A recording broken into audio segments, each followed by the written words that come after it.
Hello, this is a gun engineer dude with my very first YouTube video. In this video, I'll be reviewing single stack concealed carry weapons only. It's sort of long, it's detailed, but it's worth your time. I guarantee you've never seen anything like this in magazines or on the internet. It is a bit long, like I said, so if you want to pause it, you can pause it and come back later. If you send me an email, I'll reply with the actual PowerPoint presentation in PDF format. You can simply print it off and use it for future reference. Who is the gun engineer dude? Well, I indeed do have a mechanical engineering degree. I'm a licensed professional engineer. My whole entire career, I've always been an analytical researcher. I've always had to find the right answer for the right reasons. That's pretty much what an engineer does. An engineer tries never to make a decision based on emotion or hyperbole or personal bias. We always try to go with the data and the facts. I'm a former member of the U.S. National Shooting Development Team. Actually tried out for the 1980 Olympics, which obviously I didn't make. But in the upper right-hand corner, you'll see these small bore, 3-position outdoor discipline. It's actually a lot of fun and really cool. So if you have any kids out there, you might want to get them involved in that. I started shooting when I was 8 years old, when my dad bought me a Red Ryder BB gun. I mainly shoot rifles and handguns. I don't know too much about shotguns or muzzle loading or anything else. I am an NRA Life member, and I would recommend you guys join if you haven't already. Help us out with the cause. And one of my favorite quotes of all time is from one of my heroes, John Moses Browning. Good, bad, I'm the guy with the gun. I just love that quote. I think it's also important to know who I'm not. I've never been involved in the military or law enforcement. I've never worked for the firearms industry of any kind. No one in my family has ever worked in the firearms industry. I don't consider myself an expert. I have a really high standard for someone being an expert, and I don't consider myself an expert at all. John Moses Browning, who invented the 1911 and many cartridge calibers, he's an expert. Bill Wilson, he's an expert. Greg Ellifritz, who I've never met before, but I've read his work, I believe he's an expert. I am not an advocate for any manufacturer or caliber. It's amazing to me, looking at the blogs on the internet, how many people get in these arguments about which manufacturer is best or worst, which caliber you should use. There's people who love 45, 9mm, 40 caliber, and no matter what data they have or don't have, or what facts they have or don't have, they just advocate for one manufacturer or a particular caliber with no actual reason for doing so. So that's not me. I am truly don't care what manufacturer or caliber the handgun that I choose to carry is. Like I just said, I really don't care what manufacturer I choose or what caliber I choose. I just need it to get the job done. I want to protect myself and my family to the maximum extent possible. And lately, over the past 6 months or so, a lot of people that I know have been buying concealed carry weapons. They've been watching YouTube videos, reading the blogs, reading magazines, and they've been making some very, very poor choices. And it's shocking, actually. An actual example, I'm not making this up, this happened just a couple weeks ago. I know a 72-year-old woman who's a real estate agent, and she probably does need some type of weapon as she goes into some bad areas. She's never put one single round down range.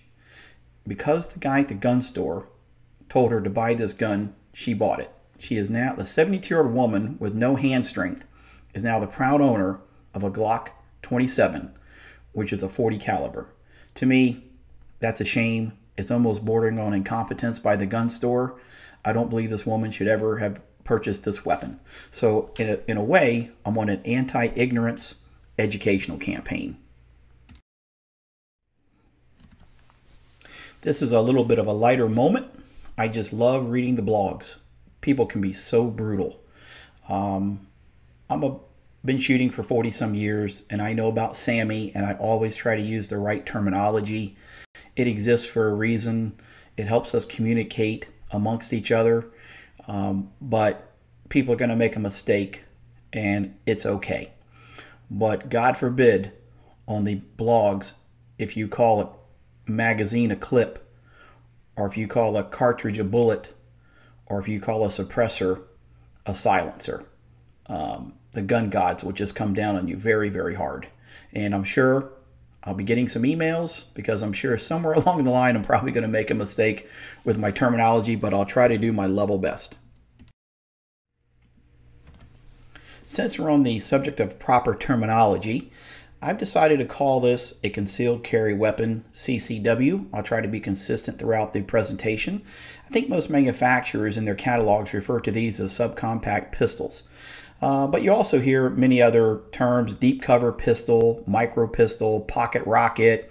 If you have a sense of humor, you might call it a mouse gun. There's two photographs I want to look at real quick. The Smith & Wesson Shield comes in two versions. The NTS version, which is no thumb safety, and the version with a thumb safety. I'm glad Smith & Wesson finally has the NTS version. They listen to the public.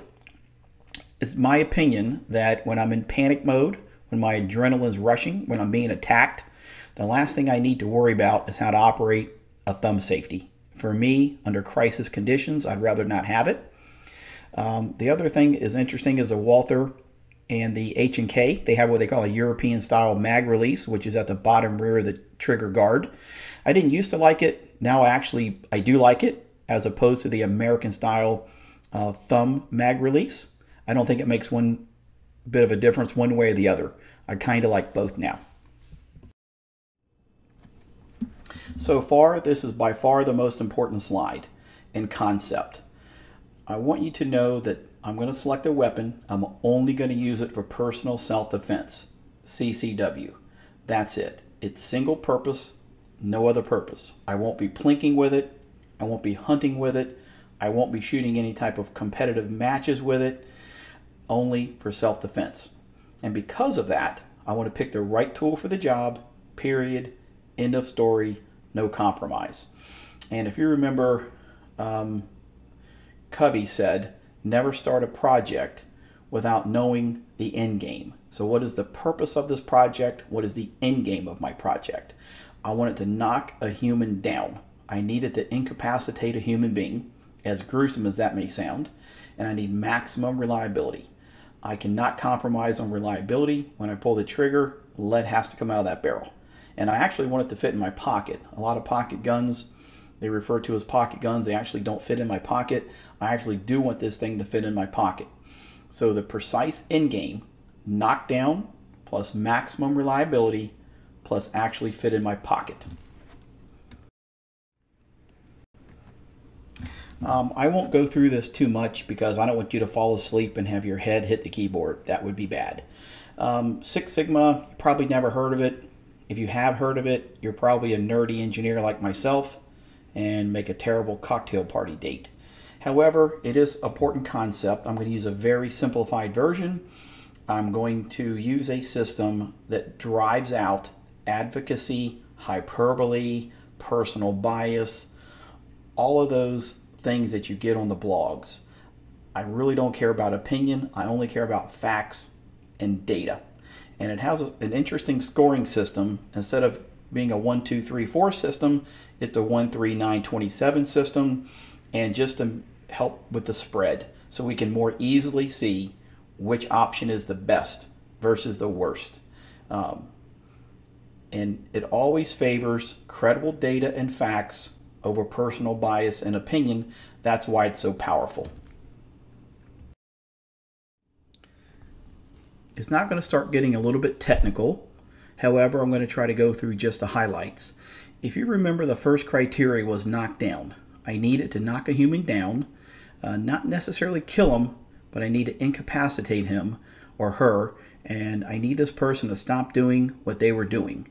And there's 4 general methods according to Knoebel, who wrote a very 500-page research paper on this topic. The 4 most credible methods are bullet energy, wound data in the field, bullet momentum, and mathematical modeling.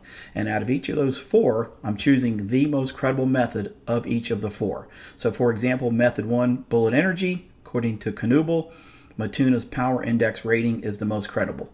Method 2 is Marshall-Sanow, what he calls street results. Method 3 is Hatcher's relative stopping power. and method 4 is the McPherson WTI. If you notice, there's two of these methods that are completely caliber independent. There's no caliber bias at all in the field wound data and the McPherson WTI. So there's 4 different methods. If we use 4 completely different methods that are all considered credible by a researcher, and we get consistently the same results, I think we would agree that we have confidence in this answer. So 4 different methods, all equaling the same results, will give us confidence that we have the right answer. And it will not be caliber biased. It'll just be the ability to stop or incapacitate a human being regardless of cartridge size, caliber, anything like that. So there'll be no caliber war, just the right answer. We'll go quickly over this. This is just a list of the references that I've used in case you want to look some things up for yourself. It's actually kind of a fascinating subject. I just want to point out one thing. In the book by George Bredston, kind of a famous book, in the title of the book, he has Beyond the Hyperbole of Cartridge Advocacy. And I think that's a really important concept to understand. It's not about caliber, it's about wound trauma effectiveness. This slide shows the result of all the previous 4 calculations in a nice table. The table's color-coded. Red means that it probably isn't going to knock a human down effectively. Yellow means it might, and green means it will. So if you look at this table, what we can conclude is a 380 pretty much is not going to be effective knocking a human down. The 38 Special, which I do understand is a revolver cartridge, is kind of on the borderline. It'll probably work, but not all the time. The 9, the 40, and the 45, according to these 4 different calculation methods, they're very consistent, and they will all knock a human down. With that being said, making the statement that the 380 won't knock a human down, the Israeli Mossad, their weapon of choice for assassinations is a .22. So if you have precise shot placement, like a Mossad agent, in the back of the neck, at the base of the neck, you can kill someone. But I don't think many people watching the YouTube video, including myself, have the precise nerves and skills and shot placement of a Mossad agent. So I'm going to throw that one out. But obviously a 380 will kill someone if you hit them with great shot placement. But that's probably not a realistic approach given under crisis, panic mode, being attacked. So I'm using the process of elimination. The 380 fails to meet the criteria to knock someone down. The 40 caliber will definitely knock someone down, but it is a higher pressure round, not an overpressure round by Sammy, but it's a higher pressure round in a 9mm frame, which can cause some reliability problems. The second shot accuracy due to the recoil profile can be pretty tough, and it's falling in popularity as written recently in a magazine. And if you go to the gun stores and ask them how the 40 calibers are doing, the sales are falling off pretty rapidly. One guy told me in 10 years he doesn't think you're going to be able to get one. So I think I want a caliber that I can get ammo for. And the 45 auto, no one's going to disagree. It's one of the great rounds of all time, invented by Mr. John Moses Browning, and it is a great round. But for me, it has limited magazine capacity. It's hard to conceal. Definitely not going to be putting this thing in my pant pocket. So I don't care about the caliber war. I'm not involved in it. I don't care. 9, 40, and 45 will all get the job done. However, process of elimination, I think the 9mm makes the most sense based on the data and the facts. I can put it in my pocket, has a nice magazine capacity, and it will knock a human down. So I'm going to go with the 9.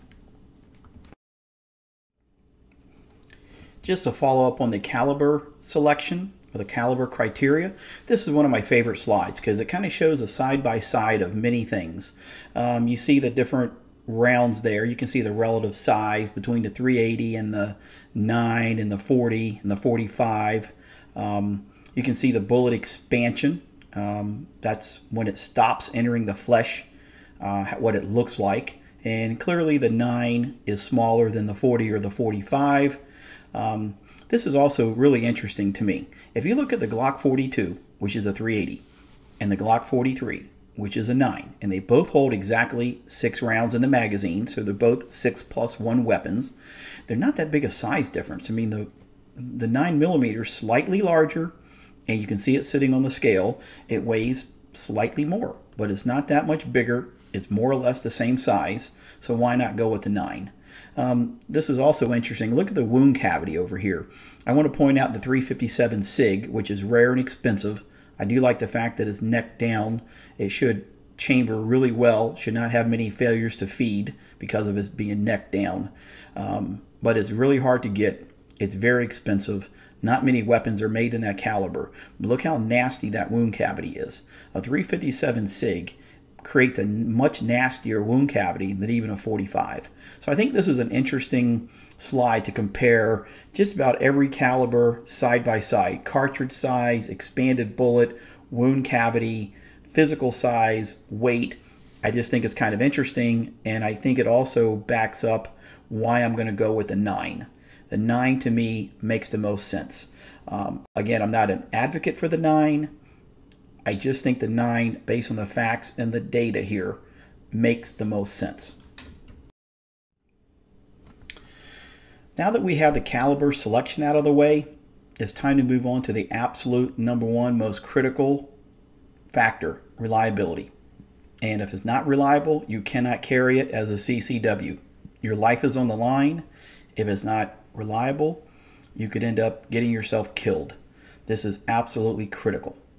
When we look at reliability, it's the highest Six Sigma priority. It is tier 1 of 4 with a maximum of 27 points.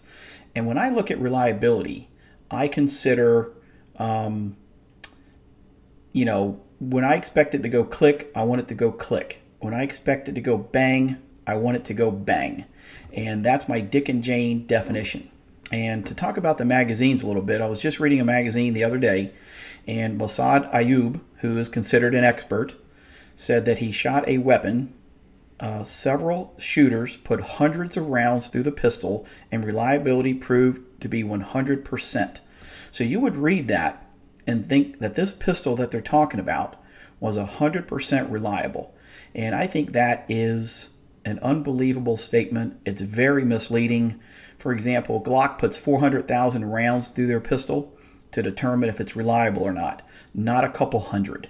So I think this is an example of what I mean by the magazine steering people in the wrong direction. I don't know Mr. Ayub.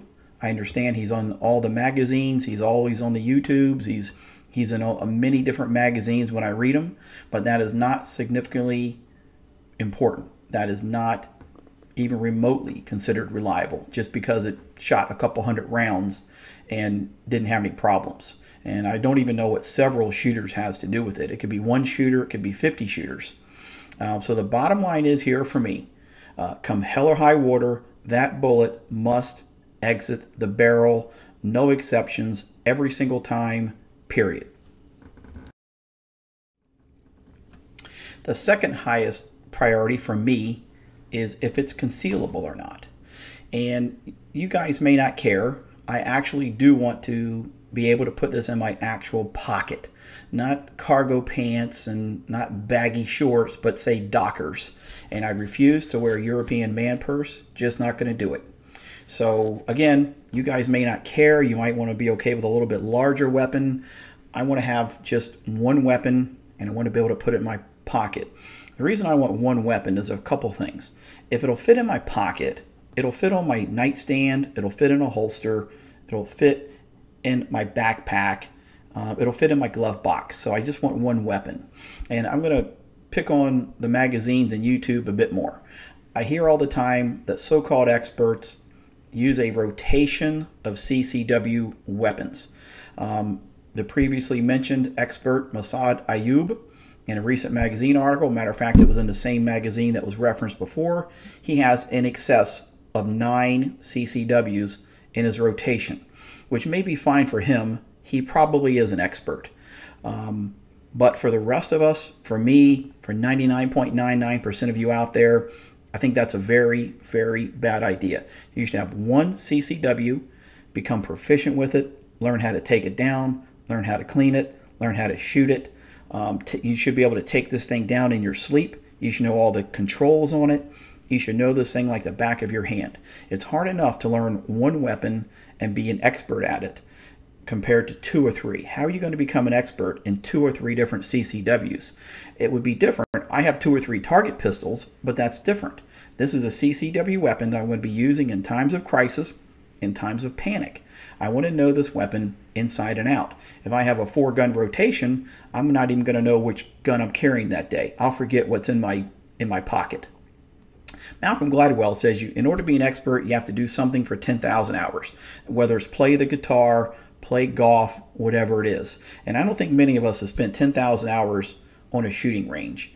True experts might be an exception to this rule. That feel free to have a rotation. If you're an ex-SEAL, if you're a full-time firearms instructor, that's fine. For the rest of us, I highly recommend use 1 CCW. It could cost you your life to have a rotation. Moving on to some miscellaneous criteria, for me, nowhere near as important as the ultra-critical reliability or the very important concealability. Some miscellaneous ideas.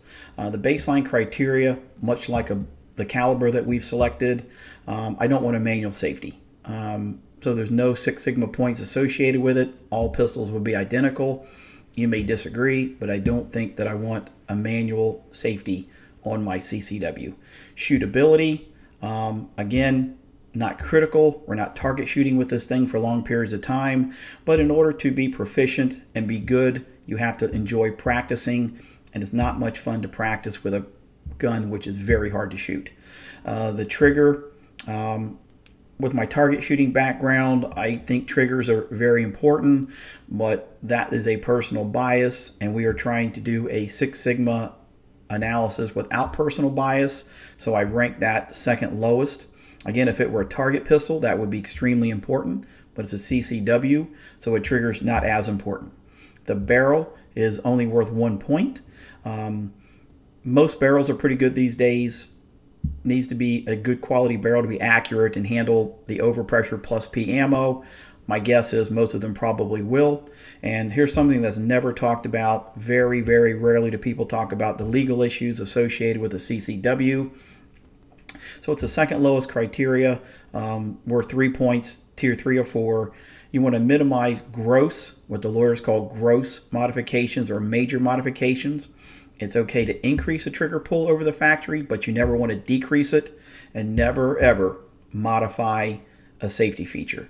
Again, these are important issues, but they're not critical. I'm going to talk about the legality a little bit. Again, this is a topic I rarely hear on YouTube, on the blogs, in magazines. Occasionally they'll bring this up in magazines. First off, I'm an engineer. I am not an attorney. However, I did interview an attorney who was also a former prosecutor and has experience both prosecuting people who have a CCW and had to use it, and also tried, now in his new practice, he's trying to defend people who have to use a CCW. So he's been on both sides of the fences. And I'm not saying you have to do these things. Matter of fact, I'm going to violate some of these on purpose. However, I think we should have a list and things to think about. You should read through these and think about it. To minimize the potential for prosecution, you may want to, and remember, there are prosecutors out there who are very, very aggressive, and they'll do anything for a conviction. I guess that's how they get promoted. Not really sure. If you really want to be safe, use the exact same weapon as your local law enforcement or state police. Don't modify it anyway, not even the sights, especially the trigger. Take it out of the box and shoot it. With that, use the same exact ammo that they use. You want to go ahead and have a defense attorney's cell phone number. You figure it out ahead of time. Go ahead and have your one free meeting. Put his cell phone number in your cell phone. You might want to get CCW liability insurance. Always keep the card with you. And always abide by all local, state, federal laws, rules, regulations, permits. If it's a rule, you want to do it. You don't want to be in technical violation of this. If there's a shooting incident, you want to take your CCW class. You want to take defensive handgun classes periodically. You want to practice once a month. And with the exact defense ammo that you're going to use, I know it costs a few more dollars, but it's going to be worth it. Guns react differently to different kinds of ammo. keep proof. And here's a really cool book. It's not just about handguns and CCW, but it's a really great book. It's called Arrest Proof Yourself by Carson. I would definitely get that book. And never, under any circumstances, speak to law enforcement one-on-one. Call your attorney, get them out there, and make sure that you do that. My best friend since 3rd grade is a captain in a police department, and 85% of the murders that get solved are because the person spoke without an attorney. Don't be stupid, be smart. Do not assume the cop or the prosecutor is on your side. Protect yourself, protect your family, and like I said, I'm not going to follow all these rules, but I think they're an interesting baseline. It's something to consider. You want to make these decisions on purpose. Don't make them by accident. If you decide to use a different ammo than the state police use, then use a different ammo. Just make sure you know what you're doing, the reasons you're doing it, and according to the attorney, do everything on purpose. This is what I do not care about. So we have the selection criteria in prioritized order with 6 Sigma points associated with each one. Now here's what I absolutely do not care about. And you hear these all the time when YouTube gun reviews, you know, they just talk about these things all the time as if there's some kind of big deal. Price. I really don't care if the gun's $550 or $650 or $700. We're talking about my life here, and what's a couple $100? It's amazing to me how many times they compare 2 weapons and they give a huge advantage because one weapon is $75 cheaper than the other weapon. I'd rather skip lunch for a day or two and take that money and put it on a much better weapon. Sights, you often hear people really talk about the sights all the time, and we know that Glock has polymer sights. They're not very good. I'm saying who cares? Almost every weapon, there's many aftermarket sights available for 60 bucks, 80 bucks. Do not use sights as a reason to pick a handgun, any kind of gun. Not CCW, not Target. Number supplied mags. They complain because they like an extra magazine in there. Well, just go buy an extra magazine. As far as ease of field stripping, again, who cares? If it requires a special tool, if it requires a polymer tipped punch, just go buy a polymer tipped punch. You also hear funny things like the color of the weapon. They wish it came in olive drab. At Smith & Wesson, there's come in a cardboard box. You can spend $20 on a really, really nice plastic case for your Smith & Wesson. It's just really interesting. And absolutely positively, do not listen to the gun store associates, the opinion of your local law enforcement. I think that's one of the biggest misnomers. Because they're a cop, they think they're an expert in CCWs, or because they work at a gun store, they're an expert. And whatever you do, do not listen to anybody on YouTube. Just kidding. So we're going to stay focused. Remember the end game: knockdown plus maximum reliability plus pocket sized. I don't care about the price, the sights, number of magazines, or any of that kind of stuff. Just knockdown, maximum reliability, and pocket sized. Before you start any project, if you remember from high school science, you start out with a hypothesis, which is just an initial educated guess. What do I think the result is going to be? What are going to be the top pocket carry single stack pistols that are going to end up at the end of the day with my 6 Sigma analysis? I actually did this. I did not work backwards. I read online blogs, read magazines, went to several different gun stores, handled the weapons, shot the weapons, and I wrote these choices down. And I actually put them in an envelope before I started this project, and I gave it to my friend for safekeeping. I thought, after all this anecdotal research and looking at the weapons and talking to people, my choice would be a Kahr PM9. My second choice would be a Sig P290RS. And in general, I've always thought Glocks were a bit overrated.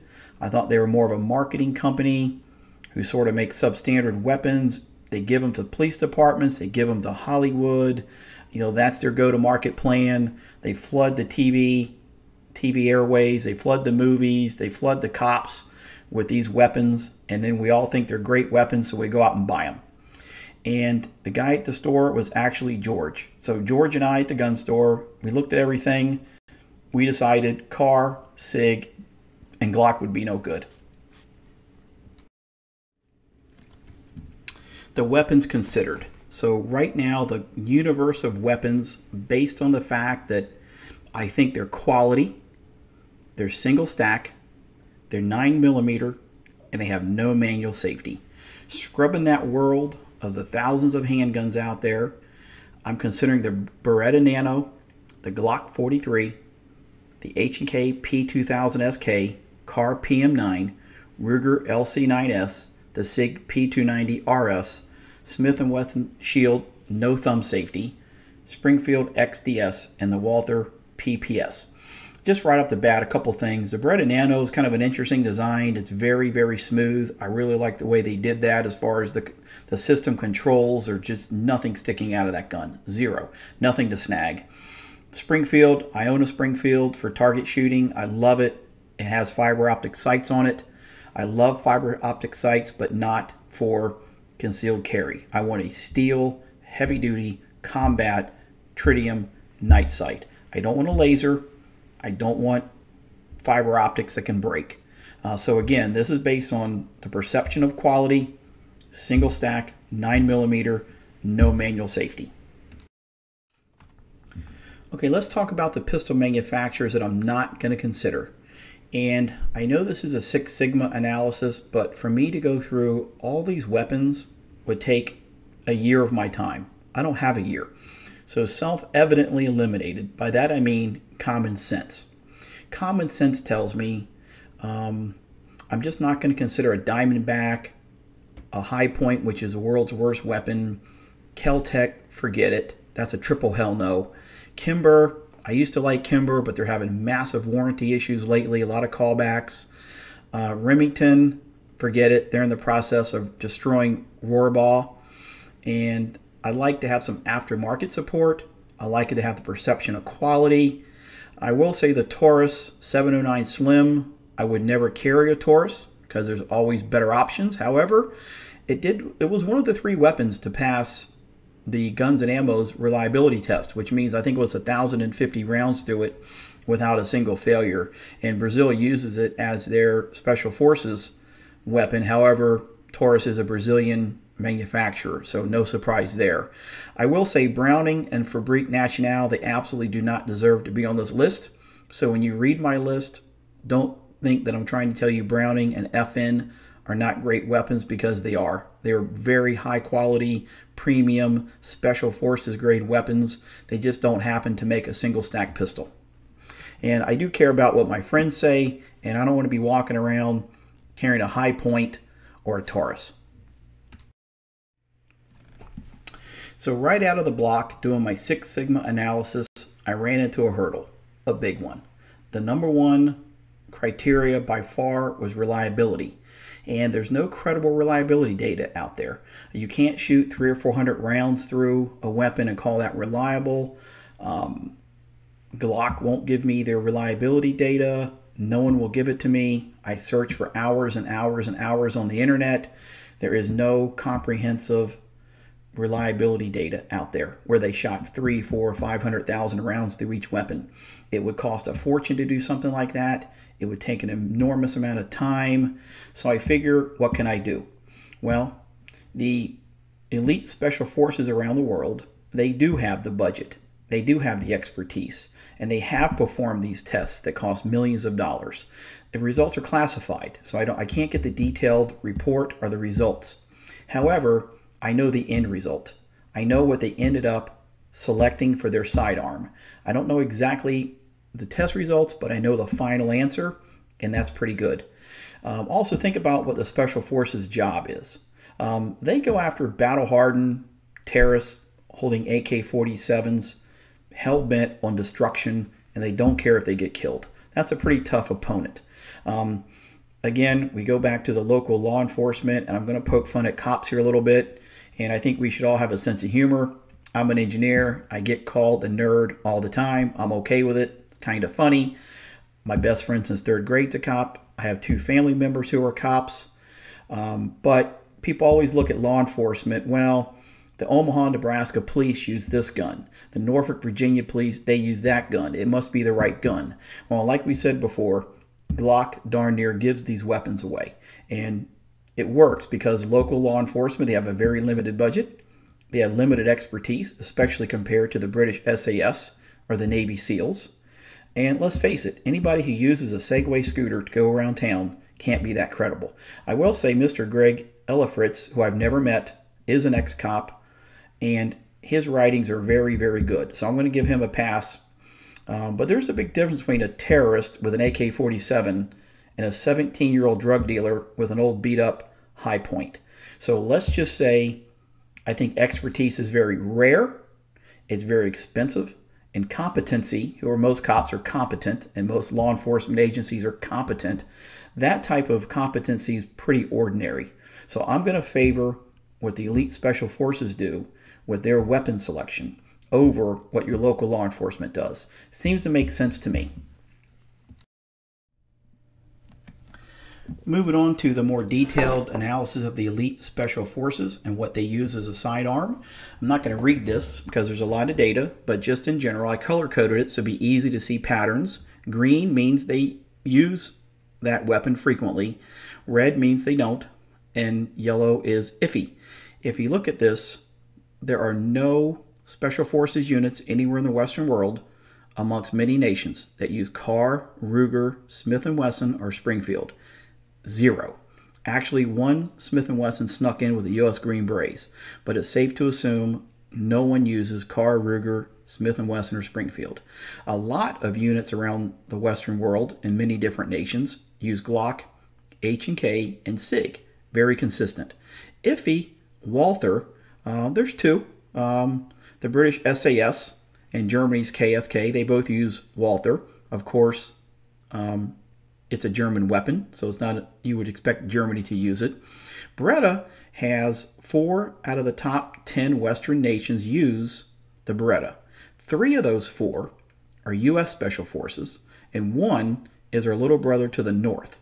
So that deserves an asterisk. And the reason it deserves an asterisk is because in August of last year, the U.S. military launched a new program to replace the Beretta M9 called the XM17 MHS.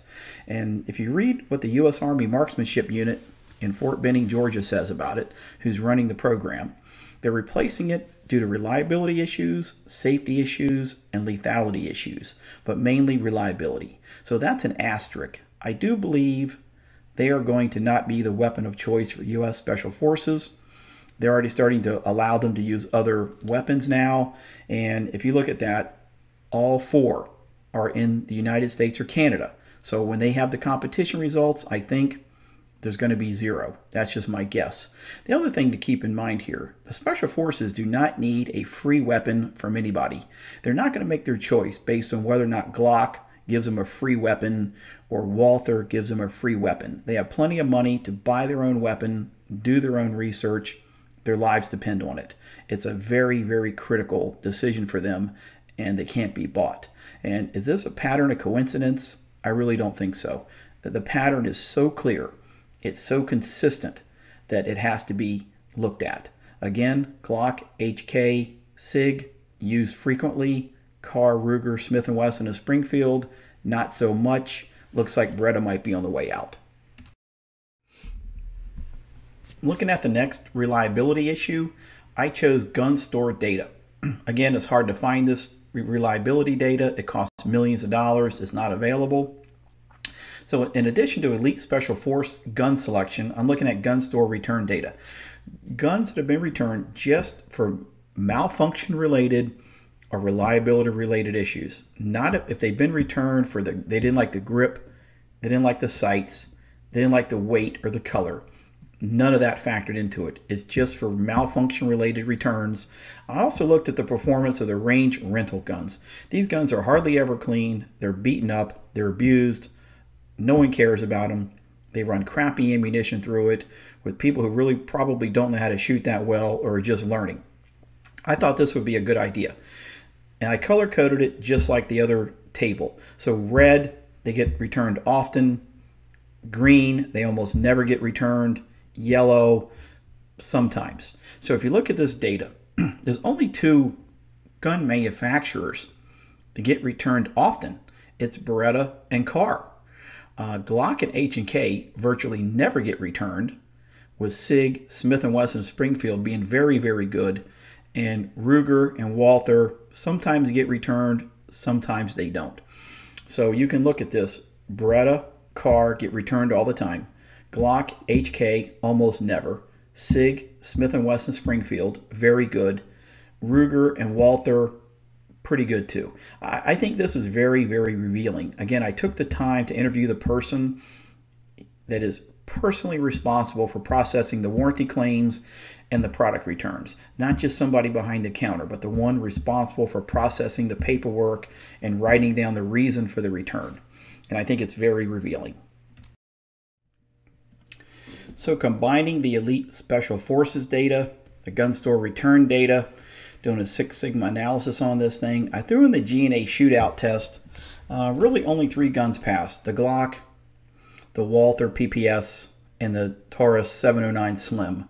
But it was a pretty tough test, and if I say that Sig failed, I don't know why it failed, how many times it failed, how many rounds went through it before it failed.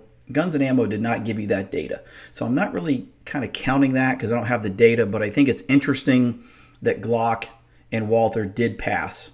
I don't think it should be counted against the others because they didn't. Just an interesting data point. So combining the two, no special forces use Beretta except the United States, and they're on the way out. And their gun store return data is terrible. They get returned all the time. So I'm knocking Beretta out of the competition. Glock and H&K, no-brainers, they're in. Same for Kahr. No special forces use Kahr anywhere in the world, and their gun store reliability data is terrible. They get returned constantly. Sig Sauer is also very good. So in the top tier, so far through reliability, Glock, H&K, and Sig are the most reliable based on data and facts. Ruger, Smith & Wesson, Springfield, and Walther are very good based on data and facts. Beretta Nano and Kahr, not very good, terrible, based on data and facts. And I keep saying data and facts because it's not my opinion, it's not hyperbole, it's not advocacy, it's not a manufacturer's war. I'm using special elite force data and gun store warranty data, and that's the answer. So the first knocked out of this competition are Beretta and Kahr. If you're keeping score, my #1 choice before I started with Gun Store George, I thought I'd be carrying a Kahr PM9. Looks like that's not going to be the case. So I've already, my first choice is already gone. So just to wrap up, again, Glock, H&K, and Sig, Tier 1, very reliable. Tier 2, Smith & Wesson, Springfield, Walther, Ruger, reliable, and not reliable, Beretta and Kahr. And I actually had someone tell me it can't be Beretta because they're the world's oldest gun manufacturer. Well, oldest is just oldest. Just because you're oldest doesn't mean you're the best. And one of the things about Beretta Nano that was kind of funny, if you guys go to the Guns and Ammo accuracy test, the sights actually fell off the Beretta Nano. This is a brand new Beretta Nano out of the box, never been shot before. The sights fell off when they were shooting. The other thing that's really important is magazine quality determines reliability to a large degree. And H&K, they just have a very, very high quality magazine, as does Glock. And I noticed on the Kahr, it is a cheap magazine, and you see an example right there where the wall just kind of bowed out on a failure to feed. And getting back to it, Gun Store George told me it would be Kahr. I believe Gun Store George. Gun Store George is wrong. It's not Kahr. Kahr is terrible. So that's just kind of a rehash of the final results. So knocked out Beretta and Kahr.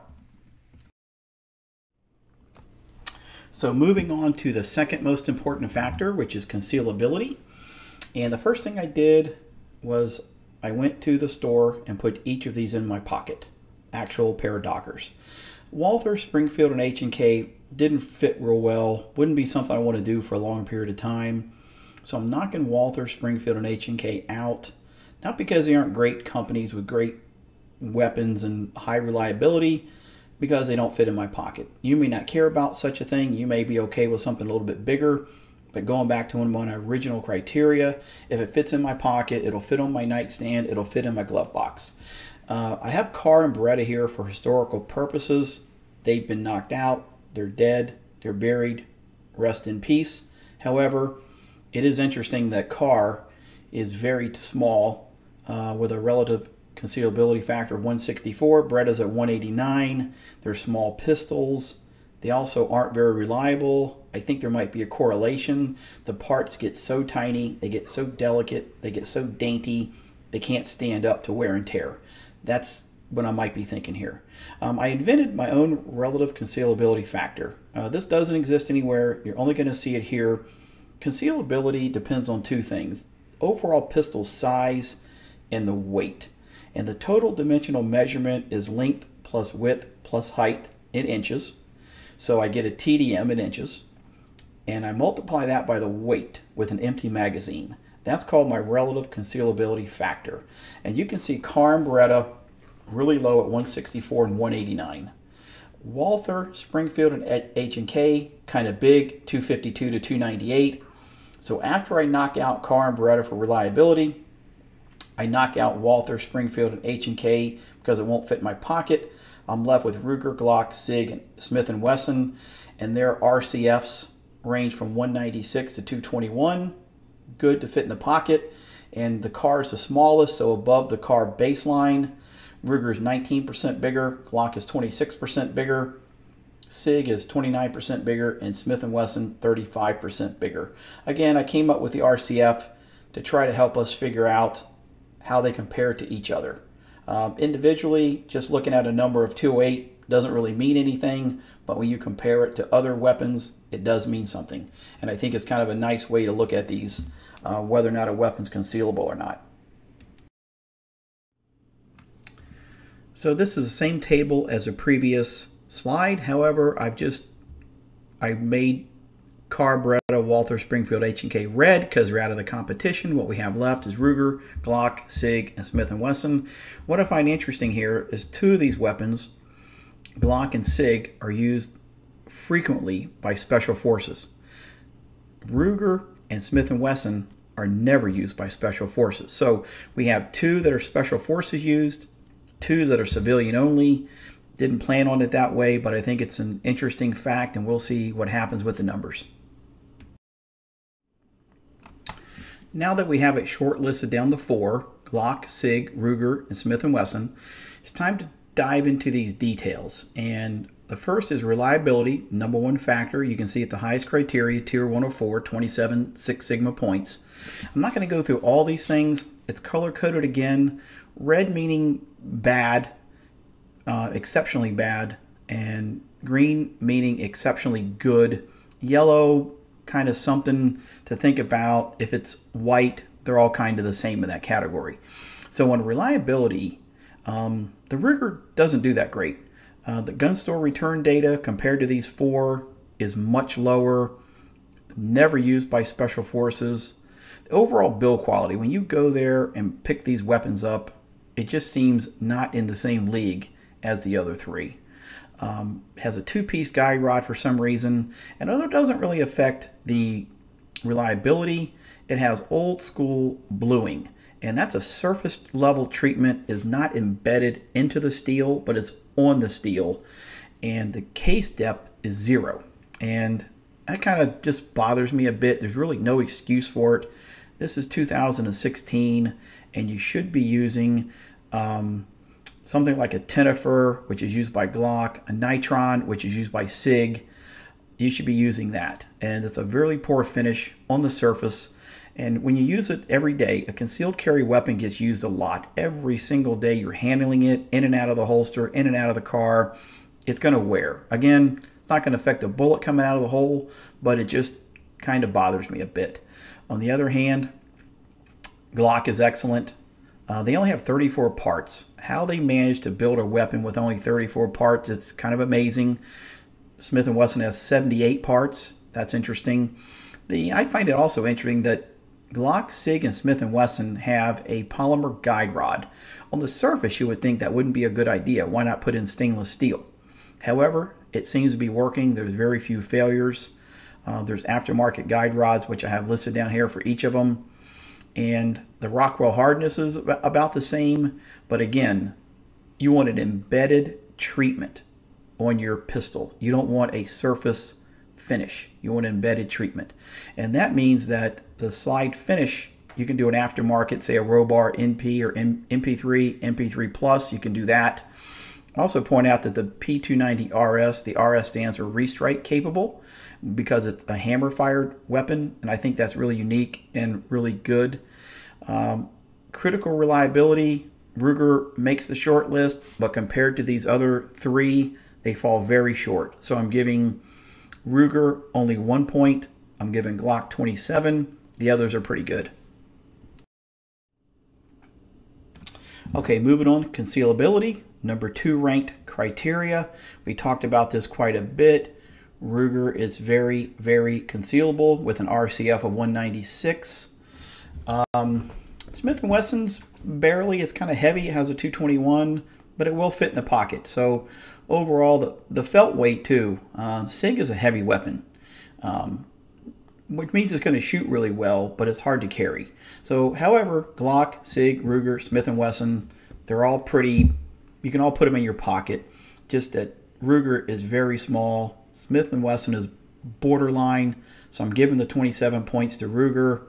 Ruger also has a 7-round magazine. Somehow they're able to stuff 7 rounds into that thing. This slide also is probably my favorite slide of the whole show because it has my favorite photograph on it. We're moving on to things that are not quite as critical as reliability and concealability, but I think they're so important to be complete, we should cover it. Shootability, they're all kind of shootable for a CCW. You're not expecting full-size pistol target shooting out of these things. The Smith & Wesson is by far and away the easiest to shoot, the best to shoot, very good accuracy. The G&A did an accuracy test. It did really well on that. I think it had the smallest group. There's aftermarket sights available for all these guns. A lot of them are 3-dot type sights. AmeriGlow has the 2 vertical dots. XS has the dot-to-eye concept. Also, I like a heavy grip texture. Sig has a great grip, but the grip on the Smith & Wesson is also very good. It's at 18-inch grip angle, which is like that of a 1911. The other 3 have more of a service pistol grip angle. I was surprised to see the Sig have such a short sight radius of 4.3 inches, given the fact that it's the same size weapon. I will say the Ruger, when you shoot it yourself or you look at the Guns and Ammo test result, pretty inconsistent. I mean, every once in a while it gets a flyer in there, and the others don't really have that problem. So about every 5th or 6th shot, the Ruger throws one out there for some reason. Not really sure why. Probably the overall build quality isn't quite that, and the tolerances aren't that of the other 3. But for concealed carry weapon, they're all shootable. Smith & Wesson's by far the best shooting of the 4. Ruger's by far the worst. Glock and Sig are pretty good. Okay, moving on to another minor category, the trigger analysis. And when you look at these things, there's a special place in hell for the Sig Sauer trigger. I've been shooting for 43 years, and I've never felt a trigger that poor. My Red Ryder BB gun had a better trigger than the Sig, and Sig's a great company. I've always liked Sig, but their trigger not only has a 9-pound pull, it's a very long reset, has a lot of over travel. It goes all the way back to the trigger guard. It's just a very, very poor trigger. And the thing about it is, it's actually painful to shoot. I actually ended up having to put a Band-Aid on my trigger finger. Also, the top of my big knuckle on my trigger finger rubs against the frame. The trigger blade forces your finger into a position where it rubs on the slide. I'm sorry, on the frame. It rubs on the frame. It's very difficult to shoot. It's very painful. Again, it's probably the worst trigger I've ever shot in my entire life. Good news is RTK makes an aftermarket trigger, and for both the Ruger and the Sig, there's a picture of it right there. 160 bucks, you can get that thing replaced. The could be an issue with that. We'll talk about that in a little bit. But overall, they all have very good triggers. Glock has a really nice trigger. Smith & Wesson Ruger, they're fine. Sig is just horrendous. There's also aftermarket parts for almost all of them, as you can see down there. So overall, trigger's not a huge deal. I was just really shocked to see just how bad the Sig trigger is, in my opinion. Now we're moving on to the barrel. Again, this is a low criteria, just 1 Six Sigma point, but there are a couple things that are kind of interesting. First off, they all have pretty good barrels. However, the Shield has a great barrel. This is a stainless steel barrel, and if you go to the Performance Center model, they have a ported barrel and ported slide. That's fantastic, help with recoil reduction. However, it has a thumb safety, but they tell me when I called them, they're going to quickly come up with a Performance Center Shield with no thumb safety. That would be really nice. And just a little thing here, most guns have a standard rifling that you see on the left. Polygonal rifling or hexagonal rifling on the right is a little bit more rare. Less gas escapes, so you get more accuracy. It's more accurate. You pick up some velocity on this thing, and Glock has that type of barrel, as does H&K and Kahr. Most barrels are not. But, you know, they're all similar. They're all really high-quality barrels. I would say H&K has a great barrel because it's a match-grade stainless steel barrel. If you look at what match-grade world-class shooters around the world in any discipline, whether it's small bore 3-position pistol shooting, they're going to use stainless steel. They all accept the overpressure plus P ammo. They're all very good. So I'm going to give 27 points to the Smith & Wesson Shield, 9 to the Glock because it has a long 3.39-inch barrel, and 1 for the Sig and 3 for the Ruger, but they're all pretty good. Just that Smith & Wesson is great. Moving on to the legal analysis as far as details go. So far we've gone in order from most important to least important. This is not the least important. It's not the lowest criteria. It's the second lowest criteria. But I put it last because the results of the previous detailed analysis feed into this one, and it wouldn't make any sense to cover this one earlier. It only makes sense to cover it last. Long story short, none of these weapons are going to have any type of legal issues. You're certainly okay to replace the guide rod. The safeties don't need any changing out. However, the trigger is an issue, I think, maybe for the Sig. On the one hand, it has a horrendous trigger and is no fun to shoot. And for a CCW, although you're not going to shoot it that often, you do need to go to the range and be proficient, and it needs to be fun to shoot if you're going to learn how to shoot it well. On the other hand, you almost never shoot it, and so what if the trigger's bad? So two schools of thought.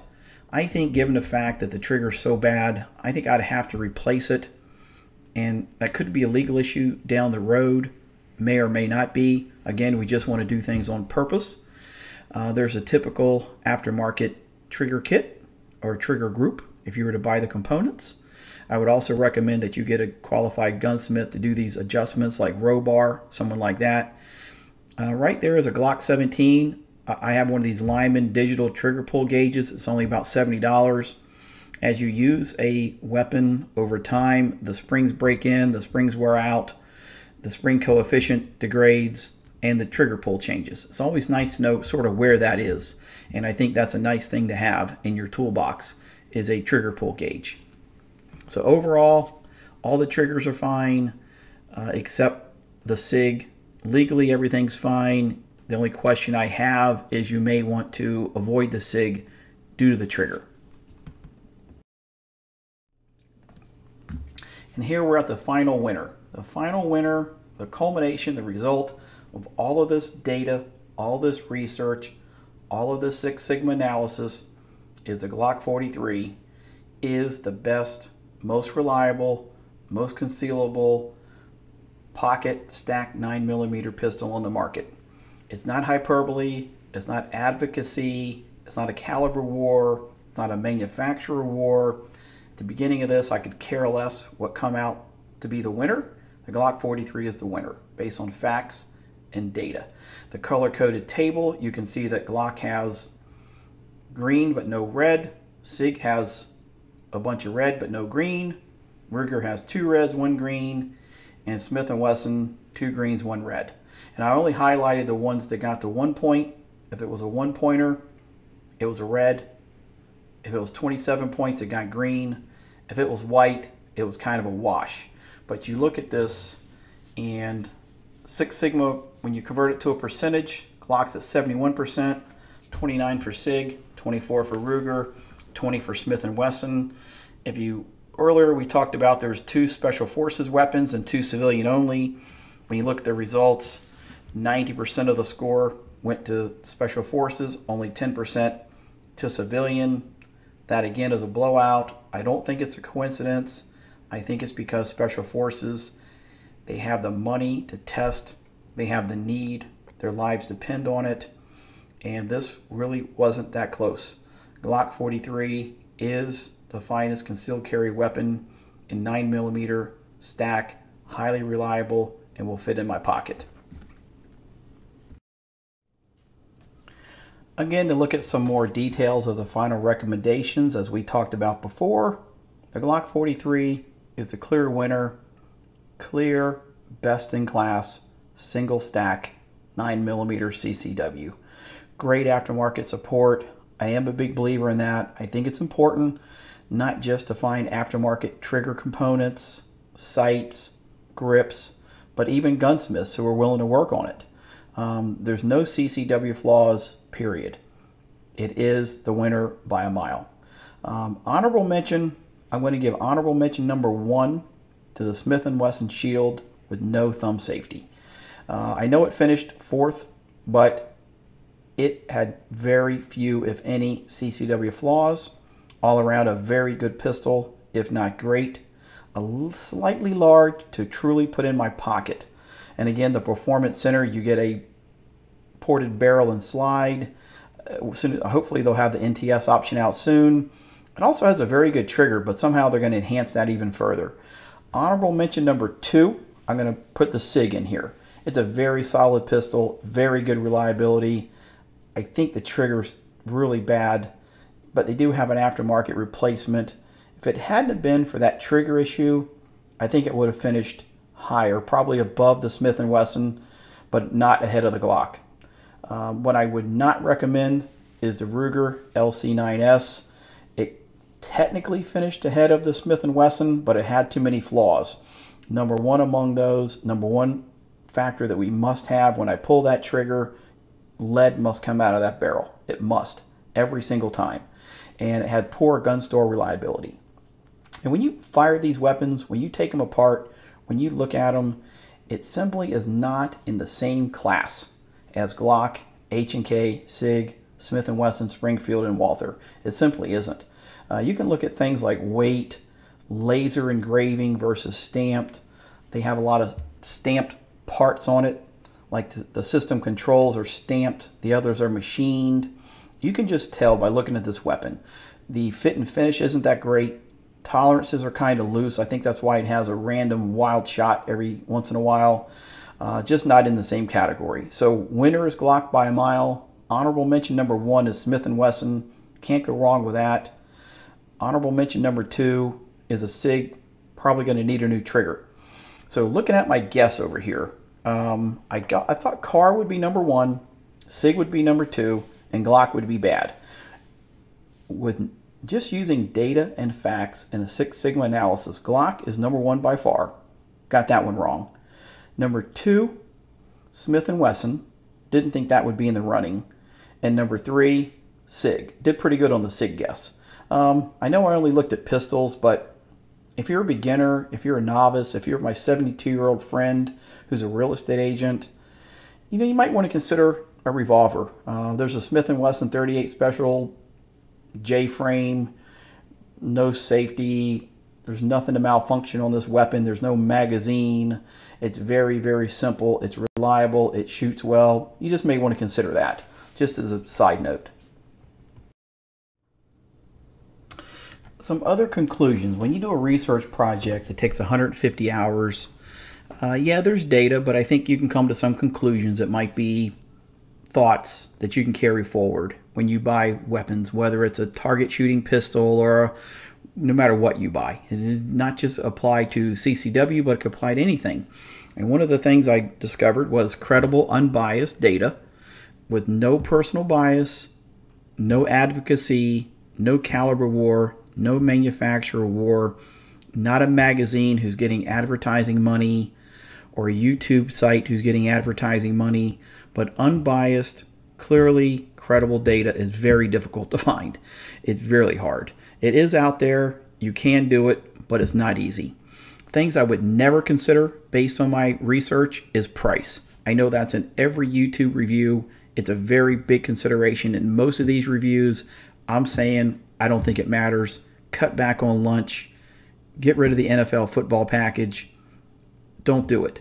If you look at the gun that finished first in the competition was a Glock 43 at about $550. The Kahr PM9 finished dead last at $450. There's only a $100 difference between getting the best-in-class weapon to protect yourself and your family and basically a piece of garbage. $100. Think about what it costs to Buffalo Wild Wings or to go out with your buddies or to go out on a dinner. That's one dinner at a decent restaurant. Also, I would never consider what law enforcement uses. They just don't have the credibility. They don't have the expertise. They don't have the budget to test and do research. They simply don't. And most of the time they use a Glock because it's heavily subsidized, if not free. So I would not consider price. I would not consider what the Leos use. However, I would always consider number one priority, reliability. Not so much for a target weapon. If you have target shooting and it hangs up once in a while, that's fine. But for CCW, reliability, you should always consider that. And drilling down a little bit further, magazine quality is really key.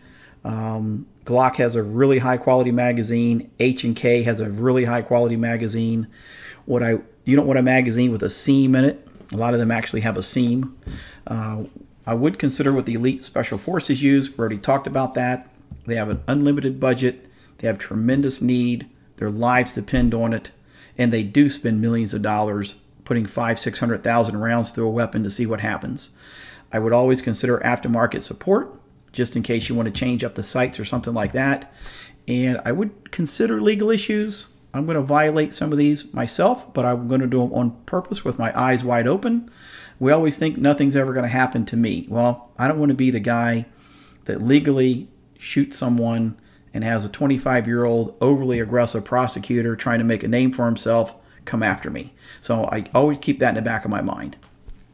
The other interesting pattern, world-class manufacturers, Browning, FN, Glock, H&K, Sig, Smith & Wesson, Springfield Armory, Walther, and the big boy in model 1911 guys, Ed Brown, Les Bear, Bill Wilson, one of my heroes, great weapons.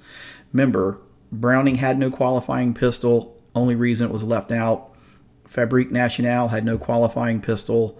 H&K, Springfield, and Walther were only eliminated due to size, not because of manufacturing quality. And over there we have a picture of an FNS 9. Elite Special Forces use that routinely. It's a double stack, great weapon if you've ever shot that. Only $500. So for 50 more bucks than a car, you can go get yourself a world-class weapon. And least but not least, cheap can be very, very expensive. If you buy a cheap weapon and you're always frustrated, you're always disgusted with this thing, it's always malfunctioning, you don't like it, the fact that you saved $100 isn't going to be a big deal. You're going to always remember the pain of that $100 savings. But if you go ahead and spend the extra $100 and you have fun at the range and it's reliable, you have confidence in it, you can count on it, you will soon forget that you paid an extra $100, even $200 for a weapon. So cheap can be very, very expensive. And in this particular case with a self-defense weapon, it can actually kill you. You can get killed because you were cheap. And that's not a real smart idea. Okay, we're going to go over what I decided to do with my setup. And you may or may not want to do these things. I may reconsider some of them, but right now this is what I think I'm going to do. Again, remember the purpose-built CCW. I want it to knock a human down. I want to maximize reliability, and I want to make sure it fits in my pocket. So mainly what we're talking about here is the maximize reliability issues. I'm going to buy a Glock 43. I've already bought it, new in the box, not used. I don't want anybody else's used weapon. I want it brand new in the box, not worth $100 for me. We talked about people get all upset because it doesn't have enough magazines. I don't care how many magazines it has. I'm getting 5. 1 in the gun, 1 on my nightstand, 1 in the car, and 2 spares. Combat night sights. I'm a big believer. I don't think Glock makes a good sight. It's a polymer sight. I almost think they sort of expect you to replace it.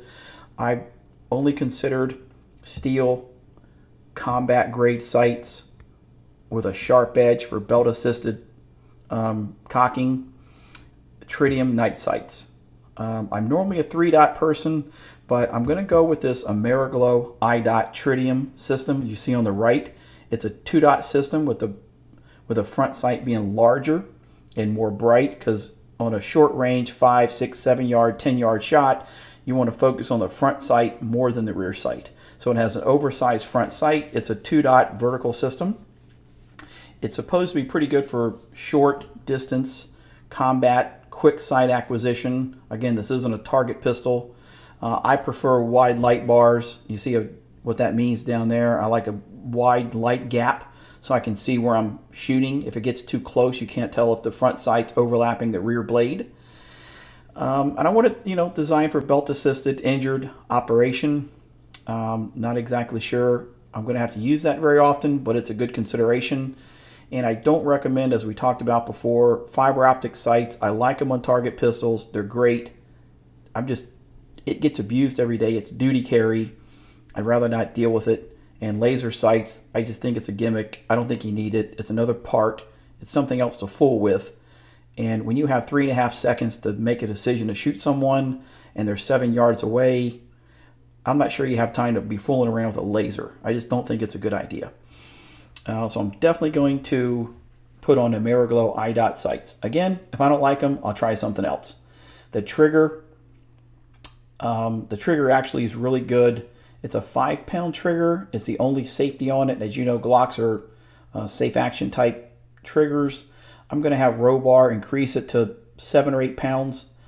I think that'd be a good idea. It's my only safety. It's not a target pistol. I'm probably going to go ahead and do that. The guide rod, this is tough for me. I'm going to go ahead and order the guide rod from ZEV Technologies.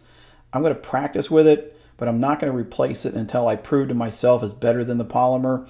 Again, Glock is the most reliable pistol on the planet per the data, per the facts, per the reliability data. I'm not sure it's smart to replace the polymer guide rod.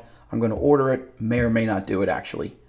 The finish, the internal parts, the external part of the finish, and magazines. When we talk of finish, we mainly always think of the external part, but the internals are important to have a finish, and also the magazines. Remember, this is a Tenifer weapon, so this is a treatment, not a finish that Glock puts on this thing. It's extremely high quality, has a good case depth, and it's in the steel of the pistol, not on it. So I'm going to take that already great pistol, send it to Robar, have them put NP3 Plus on it. It's a Teflon infused type of a treatment. And you can't operate this thing because it has Teflon in it with no lubrication. Of course, it's not recommended, but the fact is you could. So I think that increases reliability. They also will do all internal parts, including the magazine. I think that's a great idea. I would rather it be a black matte finish for tactical reasons, but NP3, you simply can't make the color black. So I'm going to have to be okay with a gray titanium matte type finish. There's a picture of it. It's actually pretty beautiful. Defense ammo. If you haven't checked out Ammo Quest by Shooting the Bull, is exceptional ammo testing. Again, not hyperbole, not advocacy. They don't care. They simply set up the FBI ballistic gel test and they fire all kinds of ammo through it, and they check the depth of it. Should be 12 to 18 inches. They do it with bare gel. They do it with 4 layers of denim. They do all kinds of things. They test all kinds of ammo. They do the McPherson WTI calculation, and by far and away, Federal Premium HST ammo, whether it's plus P, not plus P, 124 grain, 147 grain, it doesn't matter. They all perform very, very well. The winner of the competition, based on facts and ballistic data, was the HST plus P 147. So I'm going to use that. Go to their website. It's actually pretty fascinating. Again, I'm trying to build the world's most reliable CCW, knockdown, maximum reliability plus the pocket. I'm okay with the sights. I'm okay fixing the trigger. I'm okay with the finish. The guide rod, I'm not sure I'm going to do. That may backfire on me. So I'm going to do things on purpose with my eyes wide open. Well, a final thought. A bonus coverage, if you will. Consider a personal self-defense system. A lot of things working together to keep you safe. First of all, we talked a lot about a CCW, obviously, but unlike the YouTube, the gun store people, and every magazine article, not every single person should be carrying around a weapon. That's just my opinion. In addition to a weapon, though, pepper spray. Mil-spec pepper spray. Here's the minimums to be considered mil-spec. It's also good to have something in a gel form, pretty nasty, tear gas component, and a UV marking dye so the cops can find them. And over there is a really good one called Guard Dog, 3-in-1 tear gas for 10 bucks. Consider a tactical knife. There's a Boker. I don't really know much about knives. I just know I want it to be small and rugged and have a large thumb stud so I can easily open it. A tactical pin. Uzi makes really cool tactical pins. I actually use one at work. You carry it around, you go to business meetings, you do whatever you do, and you can help break the glass out of your car if you're stuck. You can crack someone's head open with it. It's pretty cool. And it's a great gift too. You want to talk about a unique gift? If you give your buddies this pin or for Christmas presents, it's made by Uzi. It's really interesting. It's actually a great writing pin. And then there's the other things like dogs and home alarms and things like that. So just consider overall defense system, do things on purpose, be prepared. And I think this is a good idea, just to have some other alternatives that are maybe less lethal. Well, we are finally at the end. It's been a long road. Hope it's been worth it. I know it's been long, but I really wanted to go through some of these details, things that no one ever tells you, a different way to look at things. There are alternatives to Gun Store George and YouTube videos and things like that. I guess what I want you to do is think for yourself, always question things, always be skeptical, dig, find your own answers. You'll find a much better gun that way. And you should probably apply this to things other than buying guns, buying cars, for example. I just think it's a good technique, and we came up with the right answer, which is a Glock 43. So this is a culmination of 150 hours of research. Hope you liked it. Again, this is my very first YouTube video. Depending on how this thing goes, I might do another one. If you guys have any good comments, bad comments, mistakes I made, criticisms, new topics you want me to cover, send me an email and I'll see if I can't get on that. I really would like to do another YouTube, maybe do a series of these things. But again, I can always get better. It can always improve. And be safe out there. Keep your weapons locked up. Join the NRA and have fun. And good, bad, I'm the guy with the gun. Talk to you later.